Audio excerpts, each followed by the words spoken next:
Kathleen Beckman, Councilmember Mark Bunker, our City Attorney John Jennings, and we have just about all of our department directors here tonight. So if you have a specific question, I hope that you will ask it. We're going to break this meeting tonight up into two segments. The first segment is when the new council was seated in March of 2020, one of the things that we want to do is update our strategic plan. On your seats, you have the standing or former strategic plan. We went through a couple consultants. We've had meetings with the city council, but we haven't had a chance yet to go out into the community and into the neighborhoods and hear what your priorities are.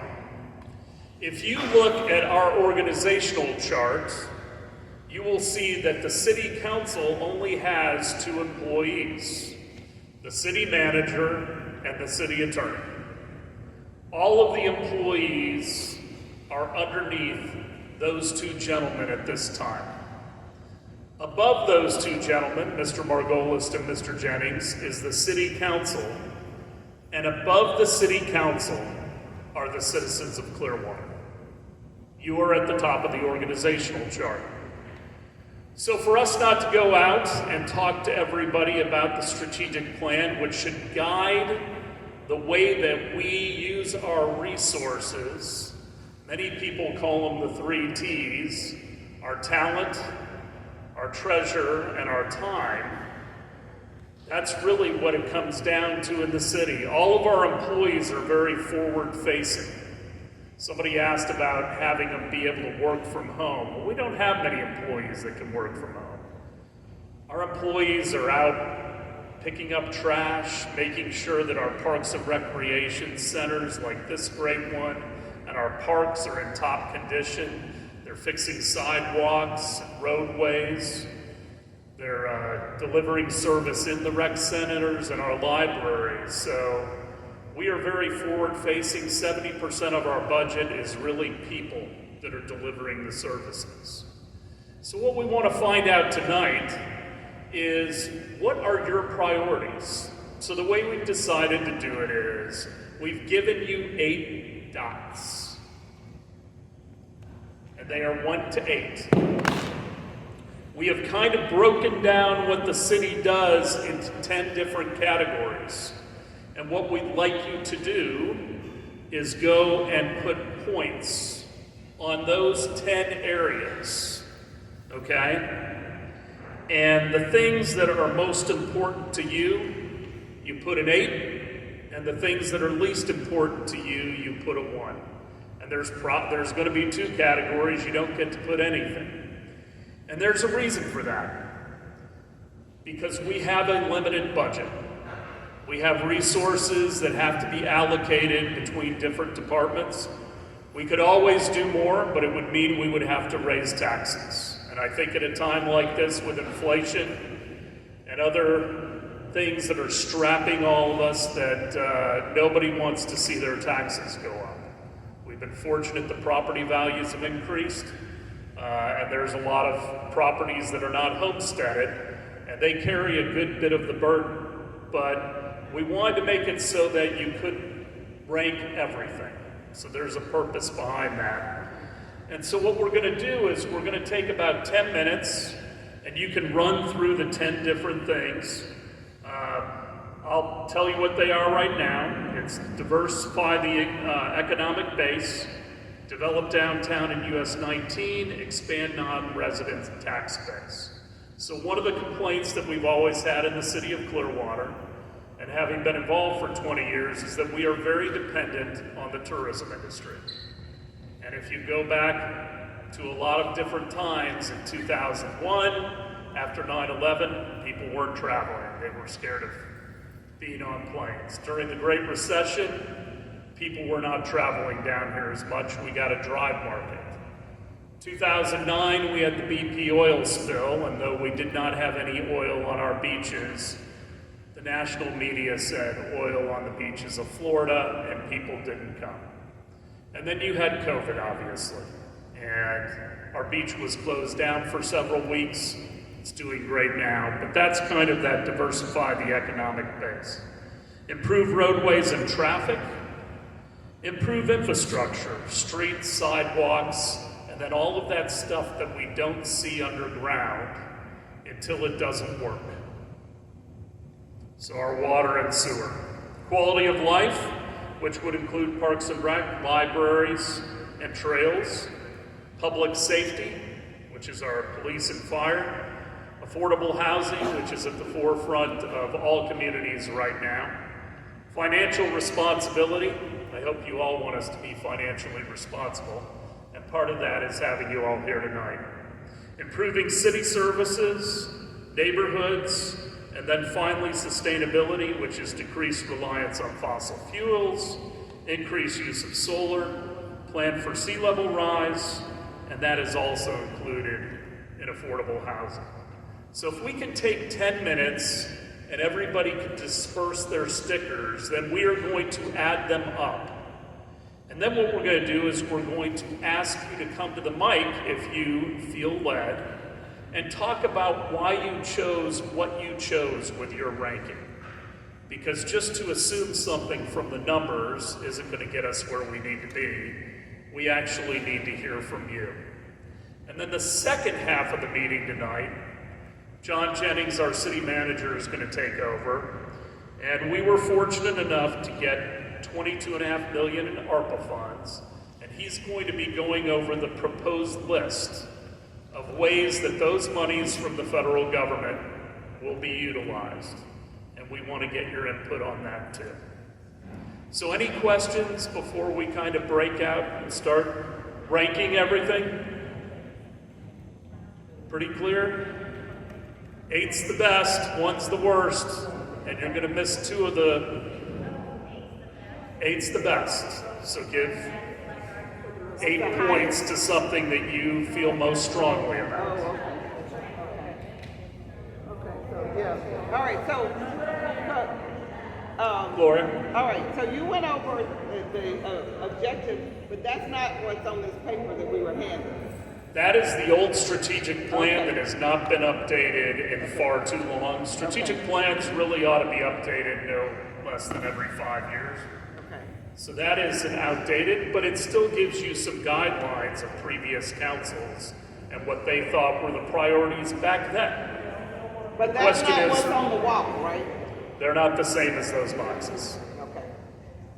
I was going to say, for affordable housing, that went under quality. Affordable housing we have under sustainability, and we also have one of the major themes over is affordable housing, all on its own. Okay. Okay. 10. There's 10 different boards.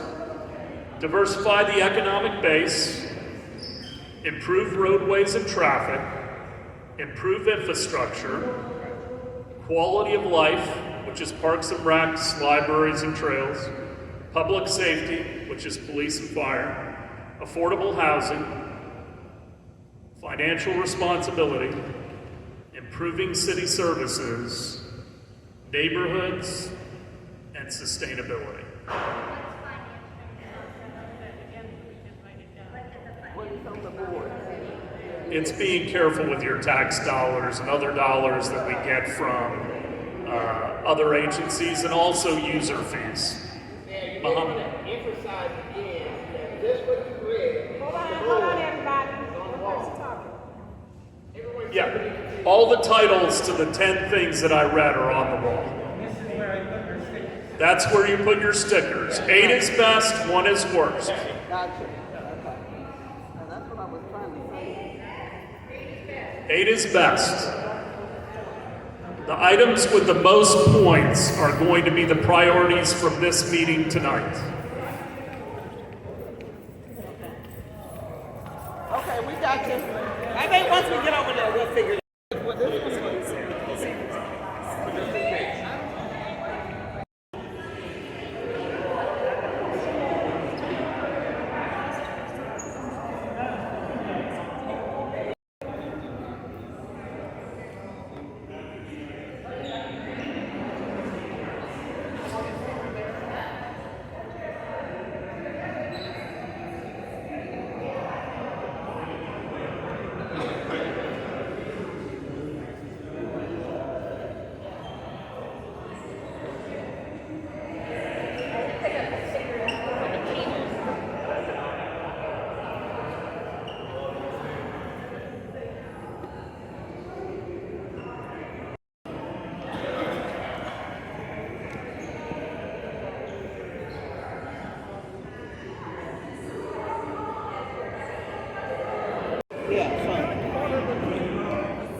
Yeah.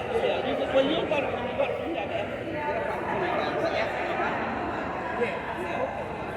Yeah, so that's what I'm doing now. You can go on the list, In. So, number one with 220 points is affordable housing. Number two with quality of life services, 192. Number three is neighborhoods. Okay. Number four, sustainability. Okay. Number five, improve infrastructure. 6, diversify the economic base. 7, financial responsibility. 8, public safety. 9, improve roadways and traffic. And 10, improving city services. So, with that, now if you would like to come up and give a little bit of an explanation maybe of why you chose something first, or maybe why you chose something last. We'd like to get a little bit of context around why different people pick different things. So we'll do this for about 20 minutes and then turn it over to the city manager and he can talk about the ARPA funds. Unless nobody has a comment, then we'll turn it over to the city manager. Come on up. We're gonna have you go to the mic so everybody can hear you. Good evening. Good evening. I'm going to do this one first only because it's going to be an easy one because it was number one, and that is affordable housing. It was number one for me anyway. Why do I want affordable housing?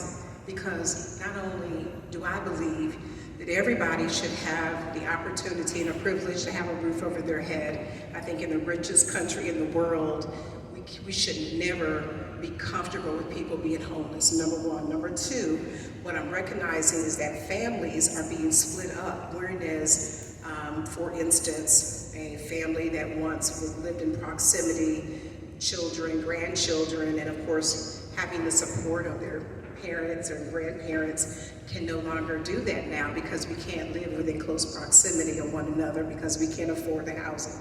So that was an easy one. I thought I'd go first, so thank you. Thanks, Mark.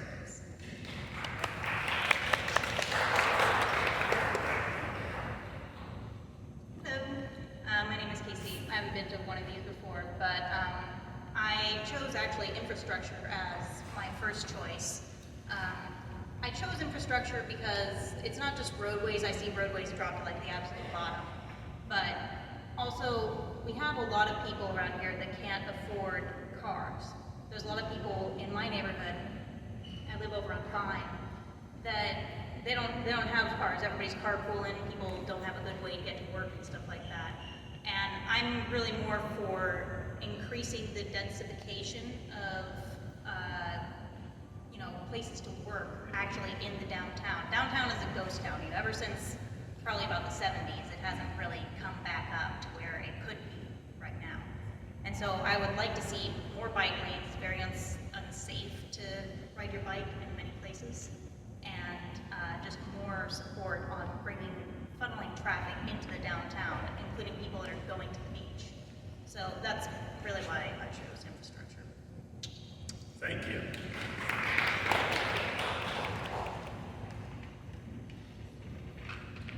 Hello, my name is Teresa, and I would like to say that I chose building on 19 as my last choice today. I live in a community off of 19 in a condo community, and the city is in the process right now with Bay-to-Bay contractors of building an 8-story gargantuan monster in front of our complex and in front of people's windows and doors. And so I would like to ask that if the city planning is going to develop 19, they need to consider the surrounding homes and the industry that's there. Everyone in our neighborhood is only 3 stories high. This building is 8 stories high and blocks everything. Are you in Seville? We are. Okay. So, thank you. Thank you for coming out tonight. Good evening, Frank Cordier, President of Tampa Bay Neighborhood Housing Services. Many of you may know us by our corporate name, which is Clearwater Neighborhood Housing Services. And we've been providing homebuyer education and developing affordable housing in this community for 42 years. Over that time, we've developed over 900 homes in this community. I selected affordable housing because it's on everybody's minds.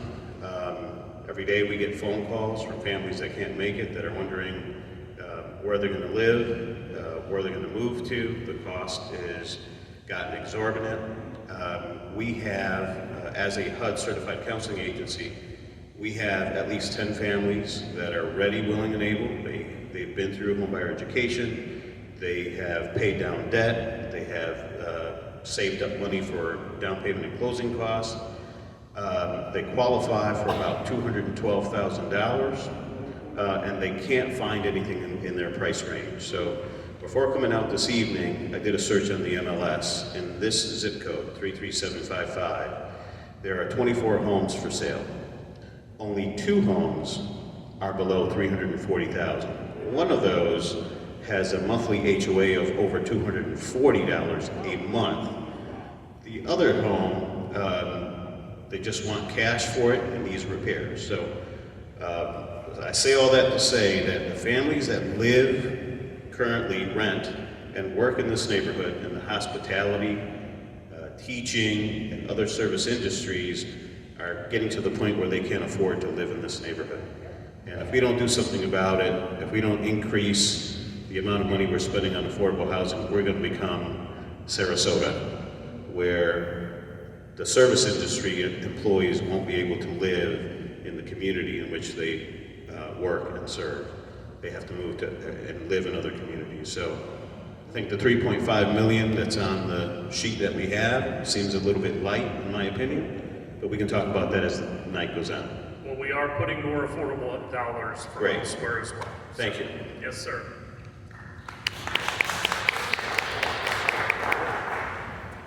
Hi, my name's Becca Kay.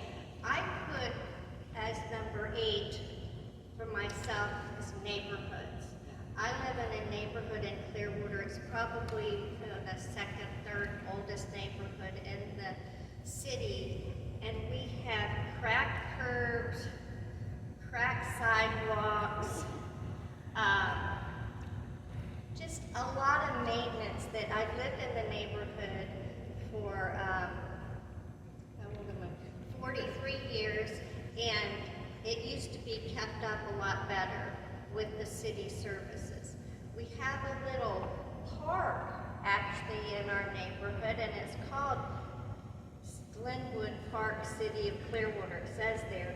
However, I've had issues back and forth with some of the Parks and Rec people because the guys in the city call it a snake pit. And I know that it was marshy before, but they're cleaning it up. So mine is the neighborhoods, because I think a lot of neighborhoods, like where you have HOAs or like, Countryside, Coachman Ridge, some of these neighborhoods are kept up very well. But I think some of them are neglected. And the other one I had was that was parts of Park and Rec. But the affordable housing, I would like to say this. I've been a real estate appraiser for 35 years. My daughter bought a house 6 years ago for $150,000. It's now probably worth $350,000. That is a product of supply and demand. And right now, a lot of people are moving down here from up north and so forth. And there can be affordable housing, it can, but right now in the current market, and let me just say, housing prices are going to go down sooner or later. As much as I'm complaining about our neighborhood, somebody just listed a house in my neighborhood for $899,000. I'm freaking out. I'm thinking, well, how much is my house worth now? gonna go sell my house and hit the road in a motorhome, you know? That'll serve me for the rest. But housing, I totally believe in affordable housing too. That I don't know what we can do about it, if there's ways we can build new houses for those people who need it and keep it affordable. The rents, that you can't rent a place, a one bedroom for less than $1,000 an apartment. But it's the economy and the supply and demand is basically it. But yeah, I totally believe. Thank you.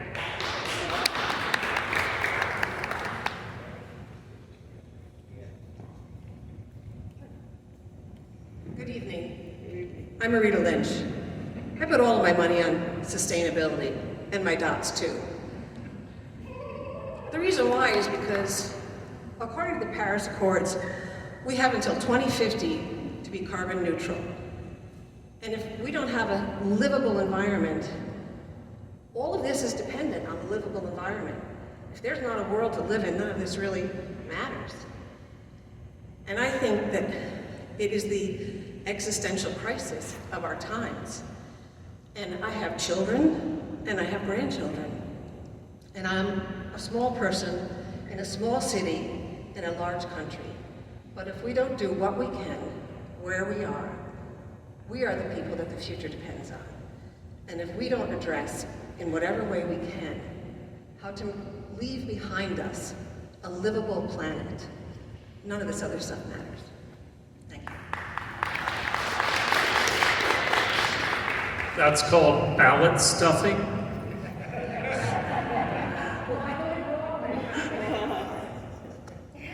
Good evening, my name is Shane Scott, and I chose to lean into affordable housing, and with that, my encouragement and concern at the same time is that when these contracts start going out, because I believe there's going to be a push to try and do something to address that they don't continue to get renegotiated, so what was once 80% affordable housing built into the contracts ends up being less than 10% of the actual housing available for the people who need access to it. We saw that happen in St. Pete, what was happening with the whole redevelopment along Central Avenue and other places, and just encourage those who are in position to make certain that once the contract's negotiated and approved, there's no reason for you to go back and have to make that adjustment where you move from 8% down to less than 20, close to 10. Was the first thing. The other part is, and I didn't see it, maybe I missed it, I'm not certain, but economic development and reinvestment into small businesses in the area. That was one thing I was hoping would be part of this here, because that will help to keep people here, to not have to continue to go look for other places to find a job to sustain themselves while they are here. So if we could do something, even with the housing that comes in, whoever wins that contract, if they can be local, or any of the other things that we're looking to do, they're local contractors who are pulling their workforce from people within the community, and then reserving, as what was happening, I forget the gentleman who was up here earlier, with regards to those who've gone through that process, if we can create some kind of a system where, as affordable housing comes on the market, those who've been approved through that process get an incentive to be able to come in first, to be able to access the things that are here. Thank you.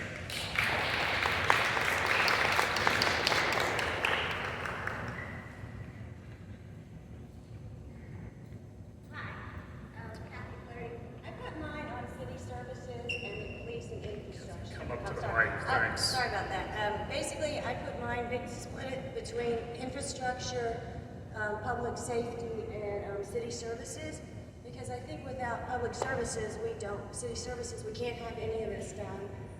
The police, the city of Clearwater keeps annexing property or, area, and we need to expand the police because we have giant apartment buildings that are going up, and I think they're getting stretched a little thin sometimes, and I'd like to see some sidewalks and some bike lanes put in around the city. And that's it. Thanks. Thank you.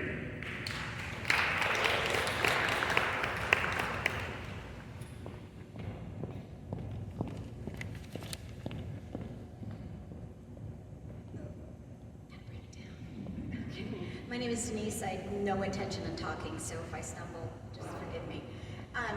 Affordable housing is number one in my book. I work for a company that does work with affordable housing. Anything that goes on the market, there's a long list for anyone to get in. There's not enough going up.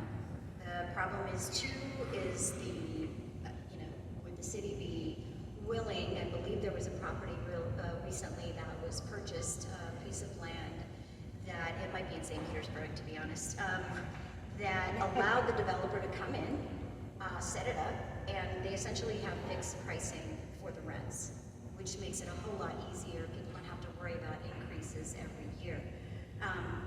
There's a lot of hotels, there's a lot of businesses, the city is building left, there's hardly any parcel left, to be honest with you. And so, sustainability and infrastructure, all is that important, but people need a place to live with their families.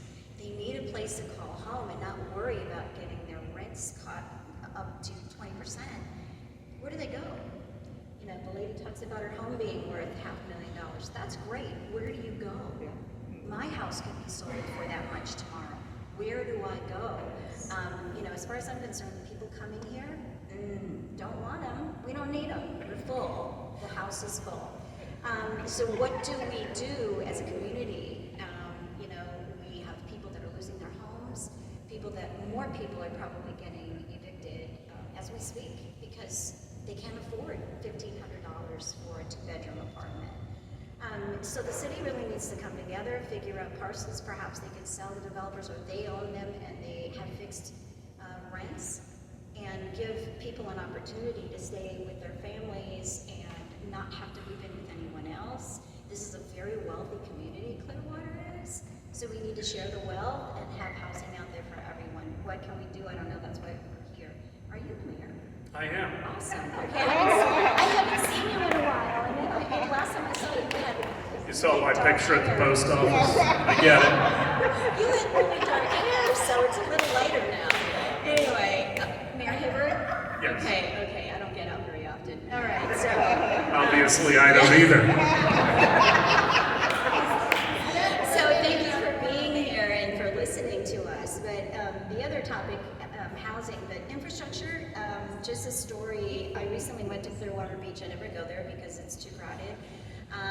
But it took me from, those that are familiar with, let's say, Shepherds, and then the other side of the hateful roundabout, awful thing that's there. It took me 2 hours on a Thursday night to get from Shepherds to my hotel on the other side of the roundabout. And it was because I got on a road that I wasn't familiar with that had 4 brand new hotels, but the infrastructure is not there to support them. Every single one of them have a parking garage that dump out to one road. So the city either needs to stop building, or you need to figure out a way to get people around the island that we locals can go to without suffering that type of wait time in a vehicle. I heard complaints from servers, from law enforcement. The traffic is awful.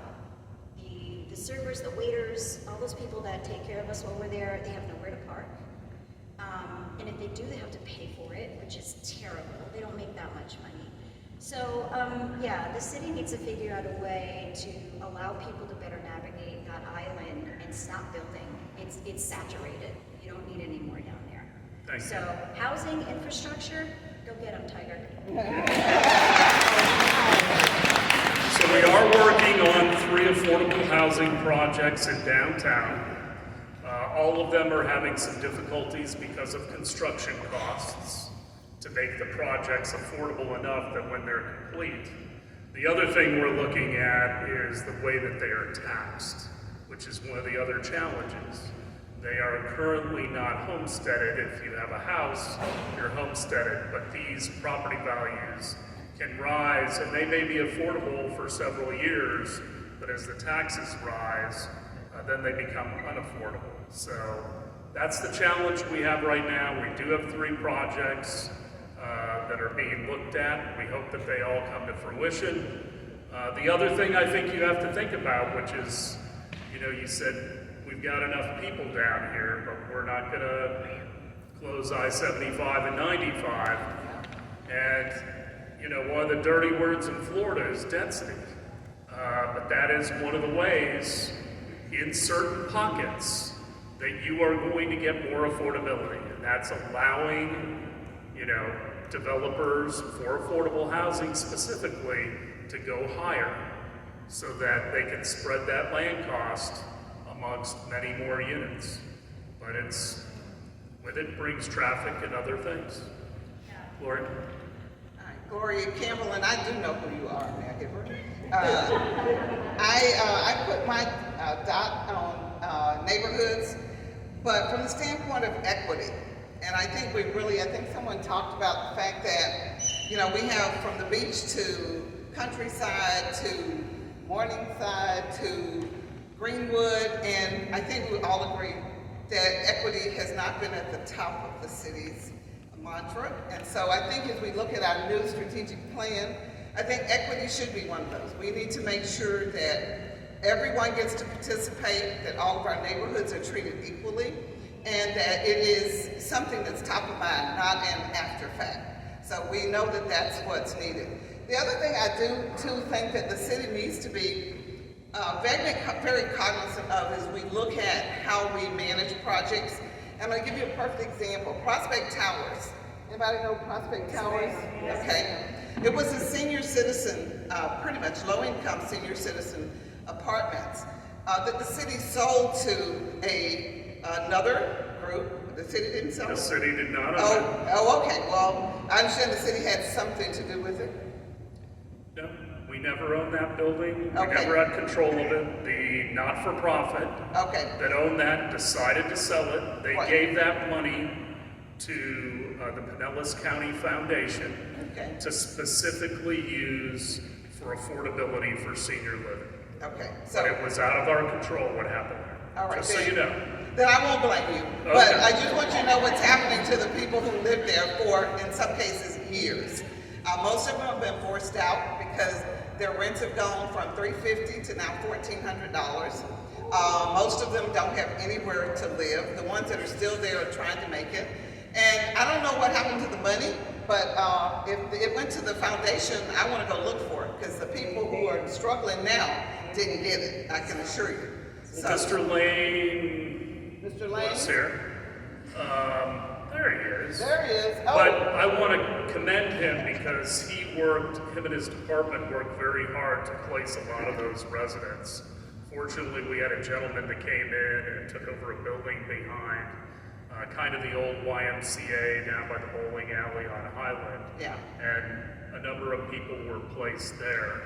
But it was difficult, but also along with Clearwater Housing Authority, they took on some of the responsibility of trying to place those folks.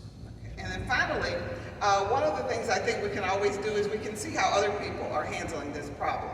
And 2 years ago, when the coalition started researching what we were going to do for the CRA, we talked to people in Atlanta and Philadelphia, and we said, how are you handling this problem? And density and being able to use space that was there in creative ways is one of the ways that they're doing it. So I think we definitely need to be creative. We need to look around the country. You know, I know rent control is a dirty word, and I know that you know, some of those things aren't things that we want to hear, but I think we have to be open to all options as we look to try to solve this problem. Thank you. All right, one more, if there's one more, and then I've got to turn it over to the city manager to do the ARPA. I'm Leslie Lightsey. I wasn't going to say anything before Carolyn looked back at me. Anyway, my number one was, of course, affordable housing as well. Coming from generations of those who are deemed low income to what now they're calling affordable housing, but it's really not affordable because they raised the numbers up. So therefore, what was technically affordable went up and kind of boost you out of affordable housing and then put those that are in low income, and it kind of messed up the whole scheme of things. But on top of that, you know, in the last couple of months, I've had the pleasure or unpleasure of talking to even managers that live in Woodlawn Trail. They are managers. 2 of them specifically that work there. One that had 5 children, she was living in a hotel. She works at an apartment complex, but was living in a hotel with her children. The second one was working there and still is working there, a Caucasian lady, and she sleeps in her car. So therefore, there is something that really is a need and a concern when you have people who are actually making supposedly decent money, but they still can't afford the rents. I watched from pre-COVID apartments that were in the neighborhood from Martin Luther King down to North Greenwood in this area. I watched apartment complexes like terraces on the bay or Clearwater or whatever go from $700 for a 2-bedroom to $1,600 now for that same 2-bedroom. I'm watching CMIF, which was Woodlawn, get sold too. They were sold. They got all the incentives from Clearwater. They did a whole ribbon cutting over there because I lived there and I went to the ribbon cutting. And then now they are being sold to these new companies, new developers that Clearwater are allowing to come in. And because we're not doing, what's the dirty word? Because we're not doing those things, then you could have the same property. All they do is reface the kitchen, take up the carpet, put down fake plank wood, and a new bathtub, and that property go from $600 to double the rent. And we talk about Clearwater housing. Okay, I have several people, including myself, that have a voucher that can't even use it. So, because the properties are too high. I've been looking for 3 months. There's nothing in 3755 that's affordable. You gotta, they have a list, 3755, 1,400 starting. As everything in 3755 at a 2-bedroom is $1,800, and then so unless you go into 771 or 770, then that's the only time that you can get about $2,000 or whatever. And I don't understand why it should even be by zip code when it's supposed to be for helping people. That's all I have to say. Thank you for this part. You can pull, any of us aside if you have additional comments. As I said, almost every person in the bleachers is a director. And now I'm going to turn it over to Mr. Jennings to talk about the ARPA funds.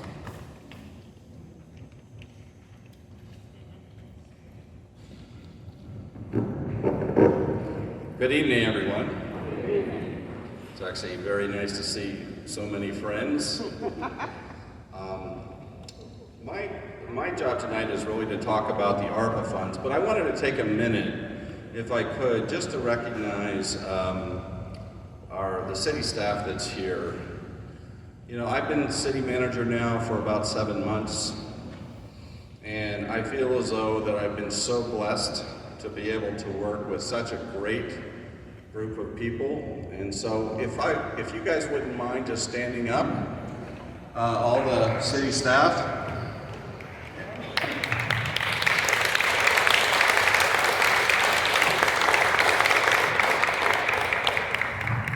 They really are the best of the best, and we all are very fortunate. I also want to introduce, we haven't really talked about the annual budget yet, but in the budget that I'll be proposing to the City Council, we are bringing back the Neighborhood Services Group. And so recently we hired the Neighborhood Services Manager, and I want to introduce her, Samantha Moulette.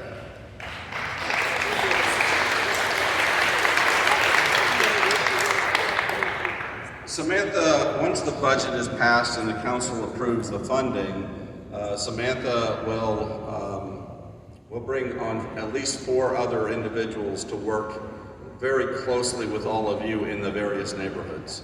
So it's very important that we hear from you, we learn from you, hence the reason why we want to bring those positions back. But tonight I have the opportunity to really solicit your feedback for our American Rescue Plan funding. You received hopefully one of these and you've been able to kind of review it. So last year, the United States Congress and the administration passed funding. It was approximately actually $350 billion worth of American Rescue Plan funding. And these funds go specifically to municipalities, to states, to tribal areas, for the support with the impacts of COVID on staffing, on services, and so forth. The city of Clearwater, we had a significant loss on the revenue side. So we, as a city, are able to take all of the funding, the $22.5 million, that the city is receiving as lost revenue, and that gives us an opportunity to be able to allocate the funds in a way that doesn't make us so closely allied with the United States Treasury, their rules and regulations. It also prevents a lot of the oversight and the reporting mechanisms, which certainly saves money and time. So as I mentioned, the city is to receive $22,483,893 under the ARPA allocation. If you turn into the middle sections, what you see before you are the recommendations that city staff have come up with to really start the conversation. This is just simply recommendations by staff. But the reason we're here tonight is to make sure that we get input from all of you, because we certainly do not have all the answers. It's important that we listen and we make adjustments. And ultimately, staff can make recommendations, but it's the city council that will make the final decision as to how these funds are allocated.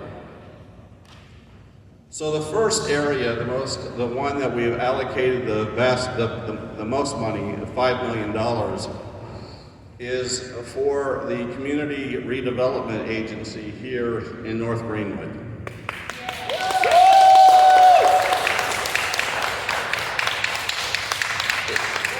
It was mentioned earlier that we need an equitable approach throughout the city, and we really feel as though that we need to have a lot more investment in the North Greenwood community. Yes, we do.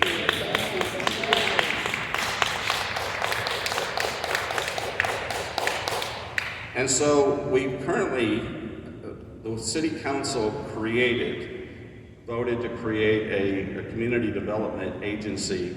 There's currently been 2 community meetings. There will be a 3rd community meeting, which of course I'm blanking on the date, but June 13th, right here? Right here. Yeah, so if you have time, please, June 13th, right here. The second investment really is the $3.5 million for fiber upgrades. Everyone is frustrated with the way we transit through the city. We are very, very far behind in terms of our technology and infrastructure for modern signalization, not just for cars, but certainly for bikes, pedestrians. You know, some of the pedestrian signalization certainly can be vastly improved to make sure that there's safety much more safety in certain areas. So the $3.5 million really goes to invest in our fiber needs in order to upgrade our facilities. The next is we're recommending $3.3 million for affordable housing.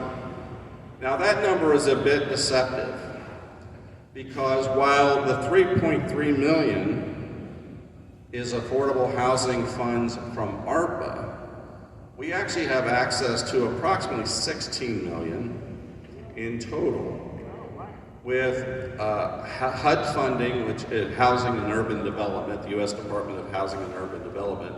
So we, as the city, receive CDBG funding, Community Development Block Grant funding. We also receive what's called home funding from the U.S., from the federal government. So in total, we have approximately $16 million to be able to invest in affordable housing and other needs on the housing side for our community. Streets and sidewalk improvements. It's one of the areas in which, when I became city manager, it seems, well, it's been only 7 months, maybe about 10 years ago at times. The streets, the sidewalks had needed a lot of improvements. And we still need a lot more improvements, but because of the great staff we have, they have done a phenomenal job of getting about 75% of all the sidewalks problems that had been reported over the last 5 years completed. But that does not take into account the need to improve sidewalks for ADA reasons, the American for Disability Act requirements, new sidewalks that some neighborhoods would like to see, curbing.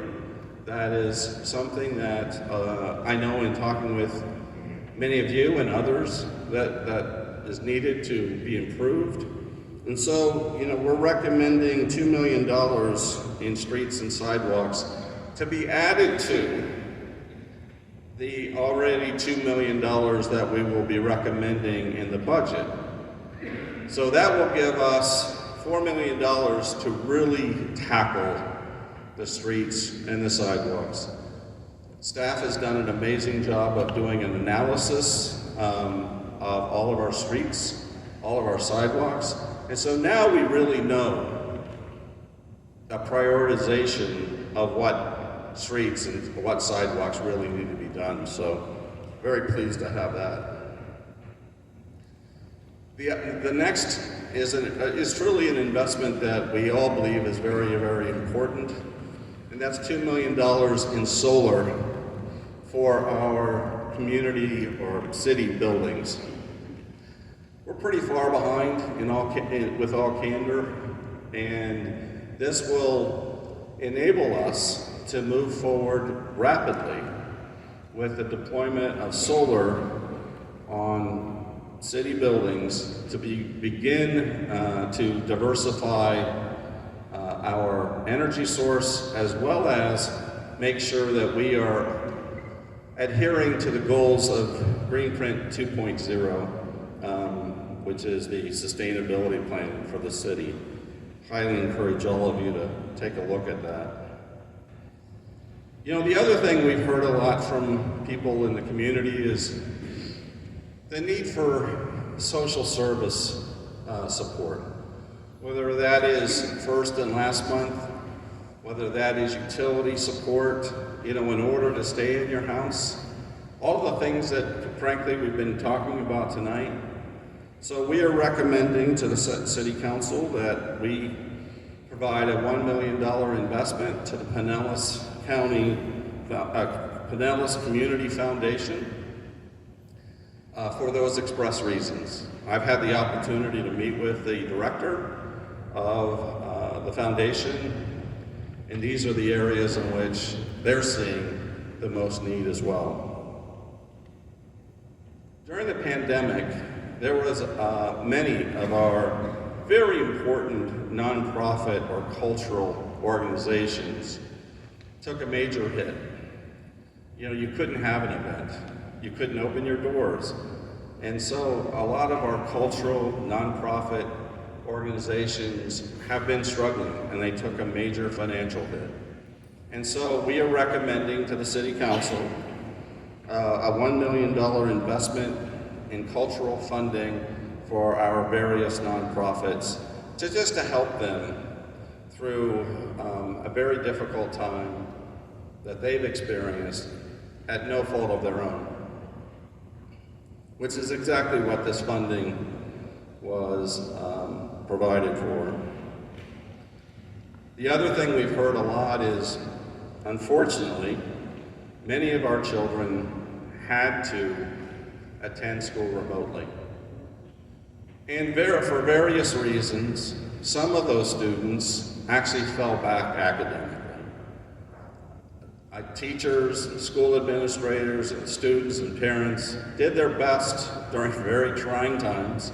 I have a daughter that's about to graduate high school in a week, and I know she had difficulty with the Zoom classes, and so what we are recommending is a $1 million grant or partnerships with local educational institutions to help those students that may need a little bit more support to make sure that they can achieve what maybe their fellow students are achieving, just a little bit more help along the way. So for 30 years, the city has talked about a park at State Street. And what you see here is $700,000 in park improvements for that very park. We're in a position now to finally bring that to fruition with this funding. Having spoken with the neighborhood association, having visited that area on Neighborhoods Day, I know what a vital asset this park is for that community, and also on the sustainability side, the protection of the small creek that goes through that area. So that is that recommendation. Our library is approximately 20 years old, a little older than 20 years old. We have not had a lot of investment in the library over the years. There had been a plan that was developed to reconfigure the first floor, but we have not had the financial being to be able to move that forward. So we are advocating for a $625,000 one-time investment in repurposing the first floor of the library to make it more of a one-stop shop for the community. We think that that's also a very important investment.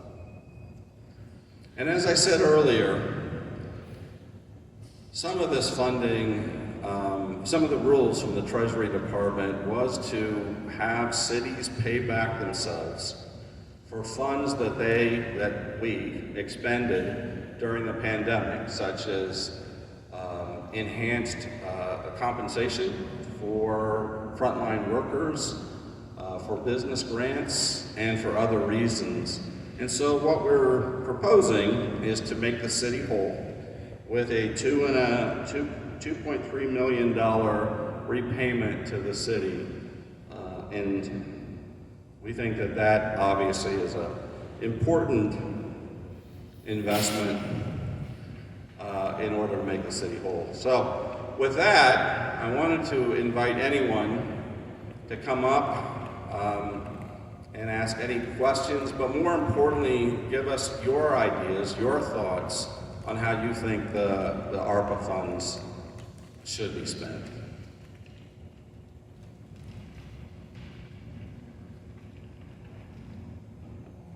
One of the opportunities for ARPA, I think, is what the city of St. Petersburg has done with looking at their neighborhoods and the code problems that are in those neighborhoods to try to provide some support to those folks that are having difficulty keeping up their home, but if they were able to do that, to be able to continue to live there and without incurring the huge costs someplace else. So that's an opportunity for an investment in code enforcement, but not fining people, but rather helping people get out of the current problem. Thank you. Thank you, Mr. Johnson.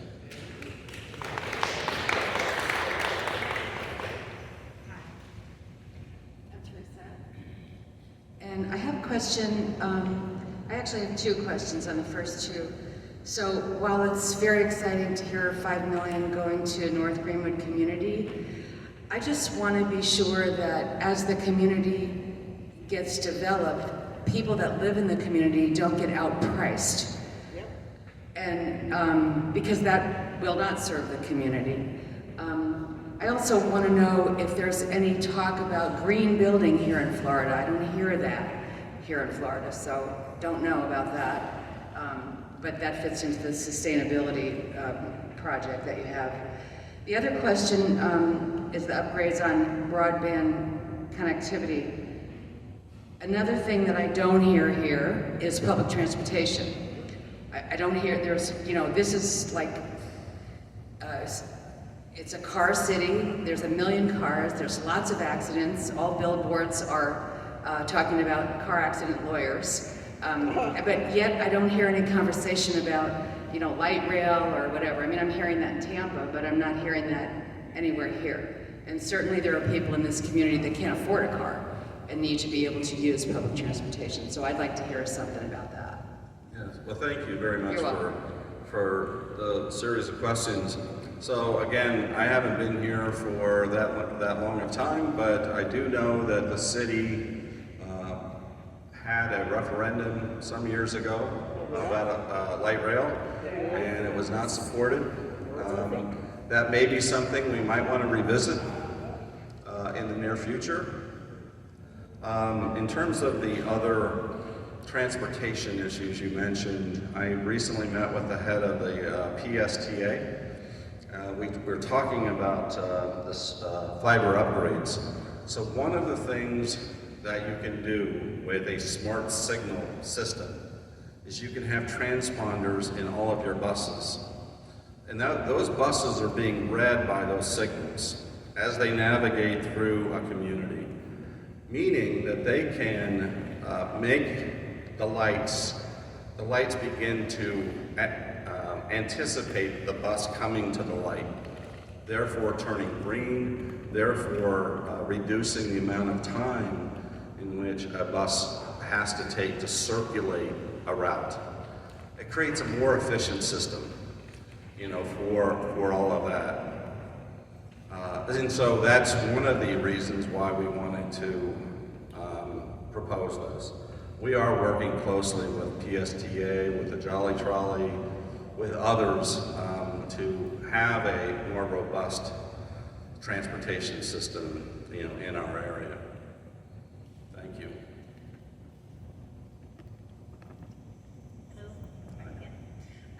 I actually was also an advocate of using a light rail system. It's like a heavier investment up front, but a light rail system has the advantage of having exclusivity for traffic flow. You can do the same thing with buses by simply creating exclusive lanes for buses. They've done that in like places like Jakarta and India and stuff like that, where it's just so choked with traffic. You create an exclusive lane for a bus, that traffic flow, suddenly everybody wants to take the bus now. And that works for events as well too. But I actually had a question about the Clearwater Main Library Infohub. I saw the plans for that previously. And I wasn't really sure what it was supposed to be selling. I use the library quite a lot, but I use it for books. I don't use it for anything else. And there's a very high homeless population that hangs out there, which makes it a little bit unsafe for some people. I've had people with small children tell me they don't really want to go there because there's a lot of homeless guys hanging out. You can't sit anywhere at the library without somebody having already taken it that is not reading, you know? So I wanted to know what more information about what was the purpose of changing the library.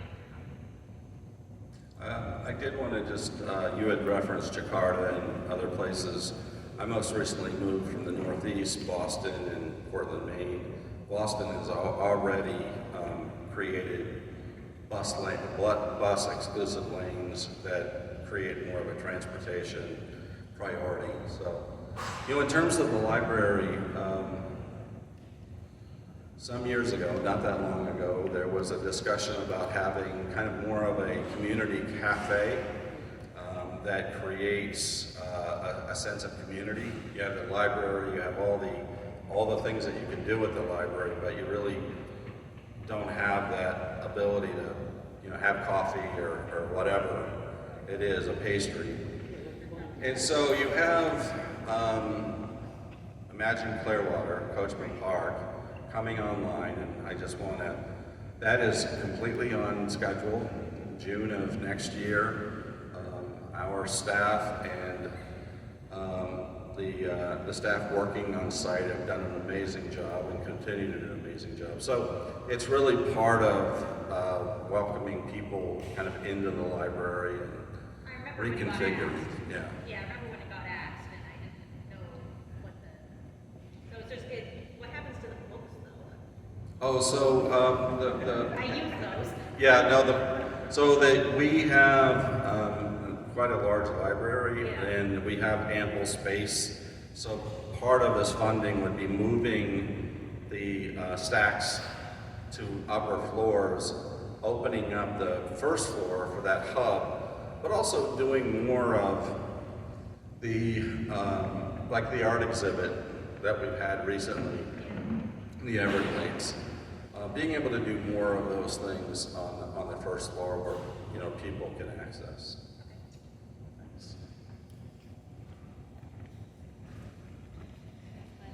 Oh, here it is. With the COVID expenses, the reimbursement to the city.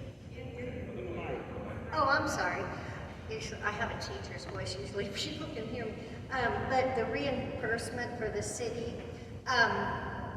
it says, now you guys, money's on the Clearwater back to business grants. 70% of the businesses in this country are small businesses.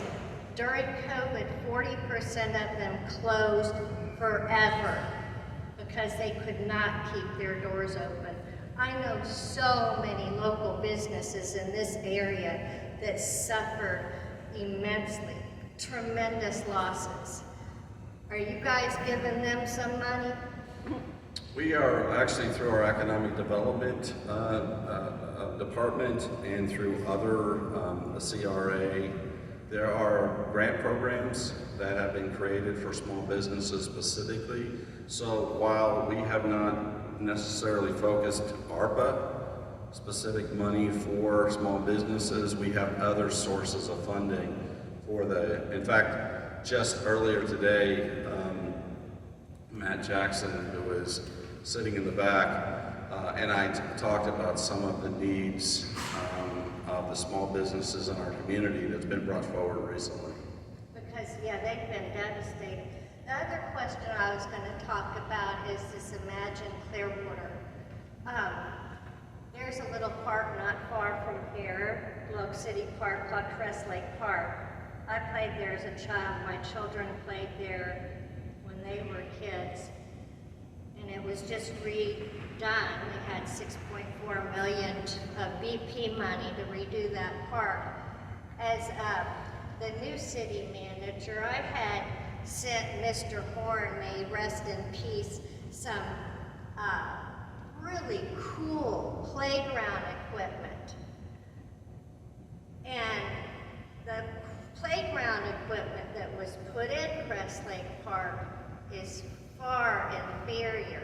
And it's not, I mean, I was really shocked that there isn't more areas for the children to play. You have a two-year-old, 2 to 5-year-old playground there with boulders. Now, I've been working in preschools. 2-year-olds, they're gonna bust their teeth out and bump their heads. I would really like to request that you guys look at that park, because I know that some of the people who helped make the plan weren't thinking of children. They were thinking of dogs and walking around the park. I like to think about children. Okay, children are our future. Give them some decent equipment, will you please? Because this is very inferior. The other thing is that I talked to one city council person who said that the city is trying to get us away from our little parks that we can walk to right like down the street from us, and having to get you in the car, the whole family pack them up and drive to a park. These neighborhoods that have little parks in them, we like those because they're easy for us to get to take our dog and stuff, and we don't have to get them in the car. So I would like to request that you guys think about those, the small little neighborhood parks, because those are important to the people who live in those neighborhoods. Thank you. So, I'm sorry. We did, during Neighborhoods Day, as we went around, we heard a lot about the desire for those small neighborhood parks to come back. We've been having those conversations. I hear what you're saying about children. We always keep that in the forefront. I have to tell you that this is the most amazing city in terms of the investments that we have made in a building like this for our children and young adults. It constantly amazes me the investment and the foresight that people before me made the decisions to really invest in libraries in many, many neighborhoods, recreation facilities, aquatic facilities. I've never seen anything quite like what Clearwater has. And that is coming from a person who didn't grow up here, who hasn't lived, a long time. But I think we all need to celebrate the amazing place that we call home, but always looking to try to improve. Good evening. Earlier you introduced your staff, right? And honestly, I was shocked. I do not see any, or not a lot of people of color on your staff. And as you start to think about how do you serve a community that is diversified and diversifying, how is that going to be done without representation from that community on your staff? And so, I think it's commendable what you guys are doing. This money could have been earmarked in several different ways. You're putting a lot of it as a reinvestment.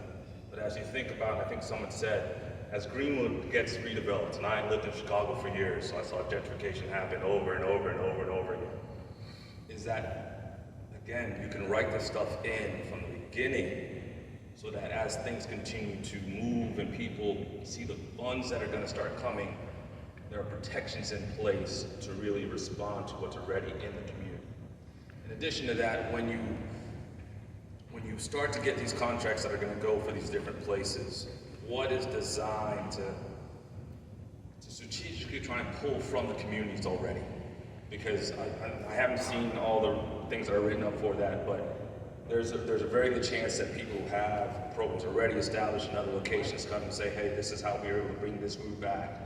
But it's still not culturally relevant and culturally in tune to what's going on in Greenwood and some of the challenges that we face in Greenwood, where people who are from here, who have been working here for a period of time, can be able to speak to them. So just, again, I don't know if this is your whole staff, but that literally shocked me when that was what happened earlier. And just to truly pull from the community and to have, I think these are great. This is what you need to do. You need to hear from those who live here who want to say something, but then also go back and tap them to be the solution to the problem and to make certain that as we look to address these issues, they are designed with the community leaders that are here. One thing I don't see, and it's hard to see that, is I don't see as many of the church leaders here and different community organizers here, because they know the community. They can be able to speak to them. So I would even put the onus on you and your staff to go to them directly and say, hey, this is what we're going to do. The funds are available. How can we hear from you to make this a reality here?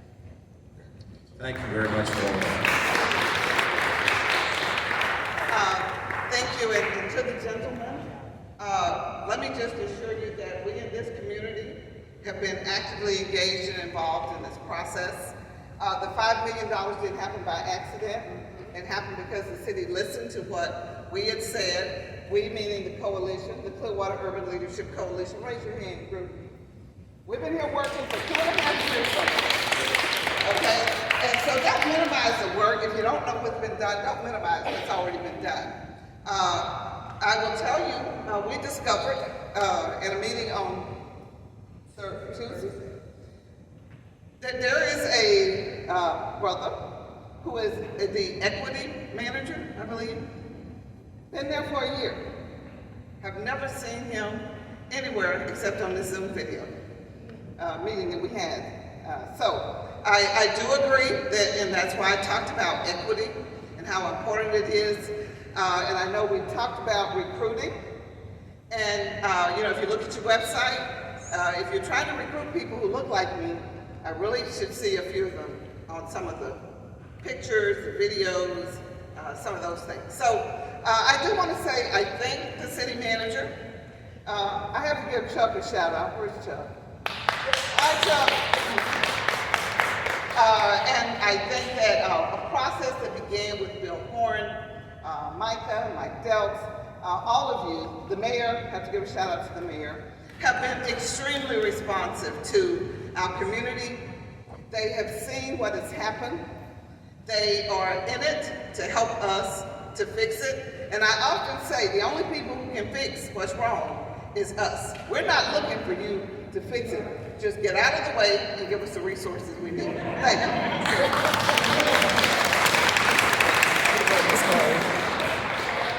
And we're actually very happy to get out of your way.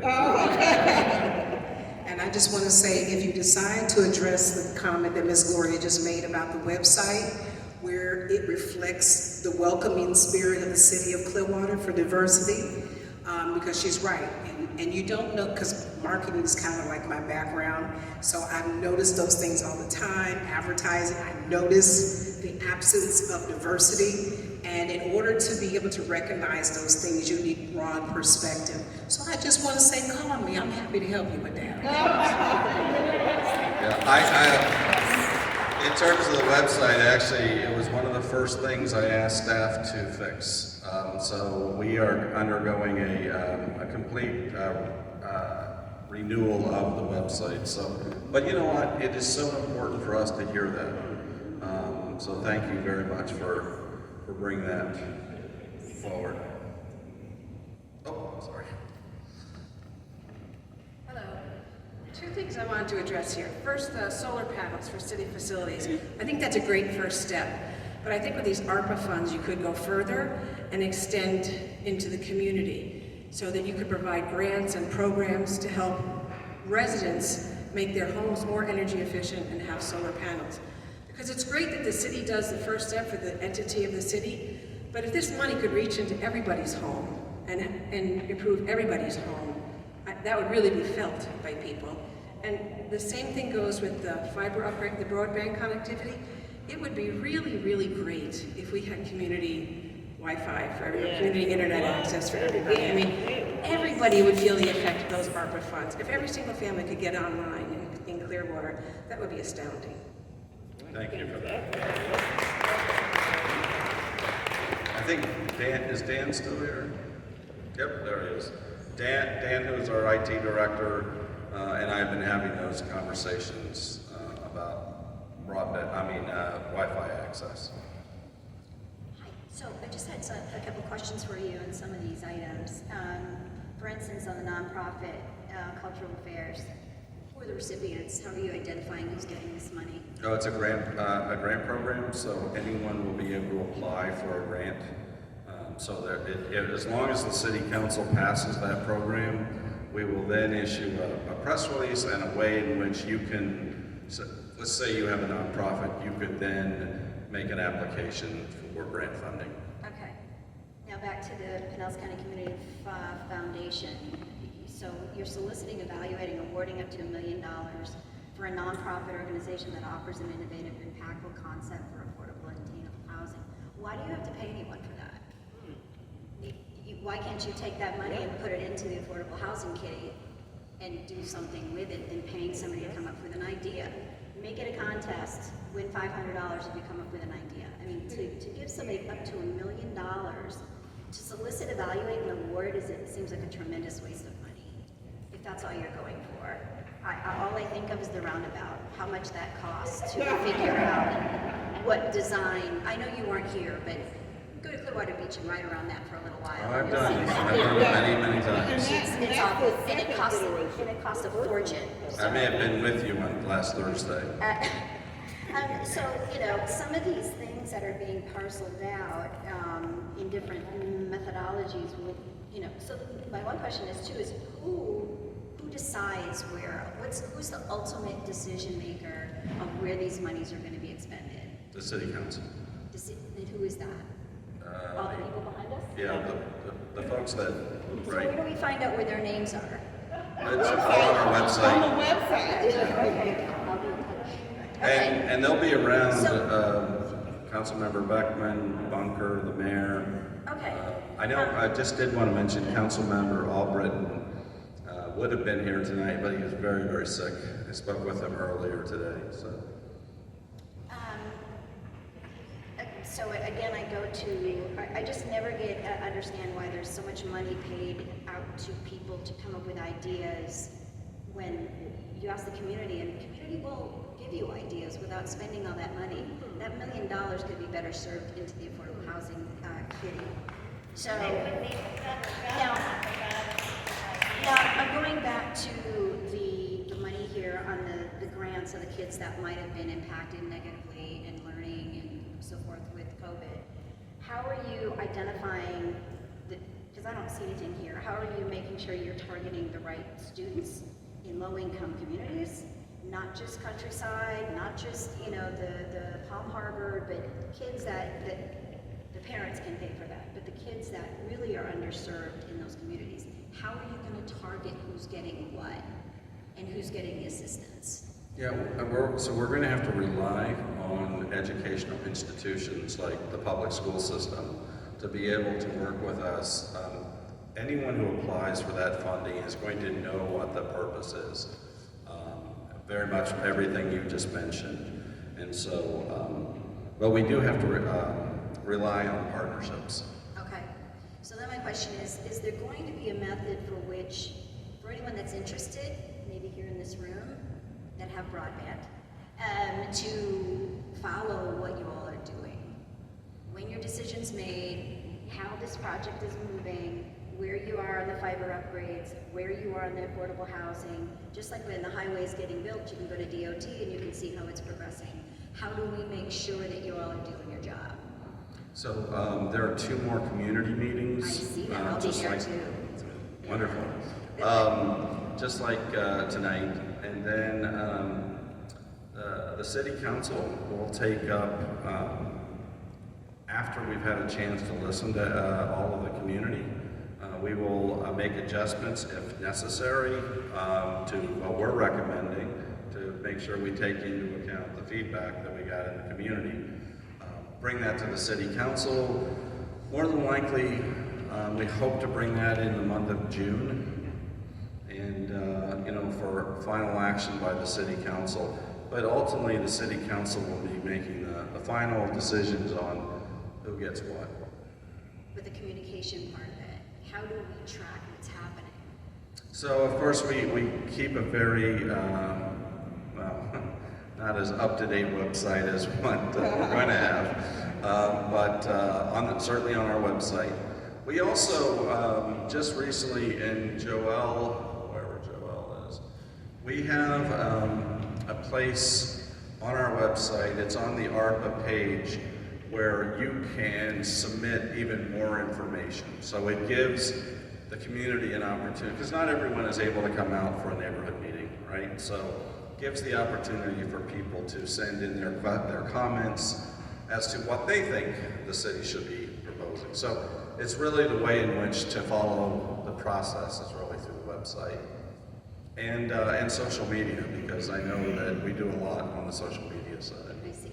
Yeah, well, if I could just add the 2 cents of it would be helpful, even if you have an ARPA division within the city, temporary, however it might be, however long these projects are going to be, so that there's a track record for those that are interested, whatever portion of this they might be interested in, to see, yes, this is going to come online in July 2023, or this should be completed by February 2024, but some kind of timeline for all of these projects, which there's a lot.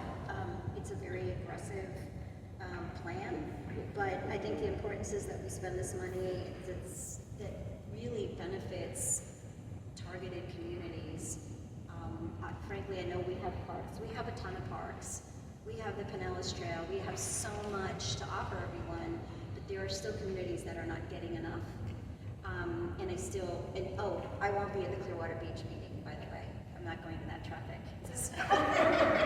But no, I think it's great that you all are here and sharing this information. I would like to find out who's on the city council here, just so, is there a point of contact that if there are questions or comments, or is it just a general email, or is there somebody, the only name I got was the woman that stood up before?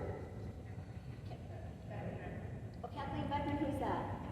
I got your email, that's why I'm here, thank you. No, there was Silhouette, there was somebody else that was here, a young lady in the background, I think it was you, yes. So the neighborhood services, so it would be nice to have a point of contact.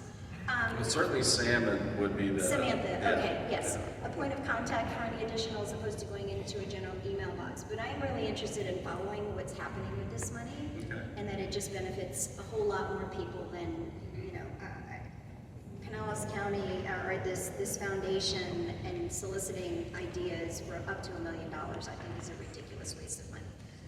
Other than that, I'm anxious to see what y'all do. Thank you. Good luck. We're going to bring tonight, one more question, or one more comment. The reason I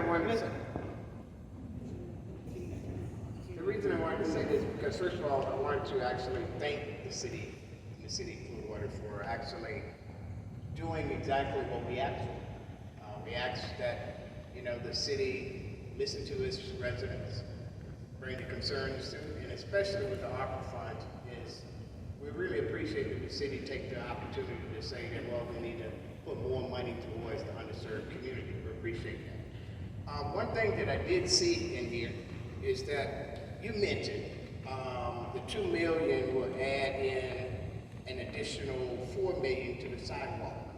In your publication, you have 5.2 to 5.7, so you may want to, tweak that to kind of reflect your comments. Well, we do have funding that we haven't spent yet, so the 4 is the new funding. So. Yeah, but in the publication, it's indicating that you have $2 million allocated toward it, and then it says in addition to the 5.2 to 5.7. I got you. Yeah, thank you. And one other thing on a side note, I used to work for the city. And one thing that the city actually used to do years ago that really saved the city, and that is the renourishment of the sand on the beach. We used to take the sand down at least 4 feet so you can actually see the walls. The city stopped doing that because of environmental reasons, and I think the city, it would behoove the city to actually go back to EPA and make sure we do that every 5 years because it has helped the city. And if we continue to just disregard that, we are going to have a problem because right now the beach is built above the seawall. Okay. If you're interested in rejoining the city, Thank you to the gentleman about renourishment of the beach, because you know how much money we get from the beach. But I want to thank the city for this opportunity, for listening to us. I know this is the second of 4, and I wanted to know whether or not all our comments will be collated, hopefully by Rosemary, who does such a beautiful job, and posted on the website so we can see how the different responded. we kept the information from the first meeting. We'll do the same for this meeting, and we'll make sure that all of that is on the website. Thank you so much. Appreciate it. Absolutely. And thank you to all of you for coming out this evening. Please be safe on your way home. And we look forward to having much more information coming from all of you on anything and everything. Here we go. No, I got to give a shout out to Gina and to Denise because I talked about everybody else and Pinellas. So sorry, Thank you, everyone.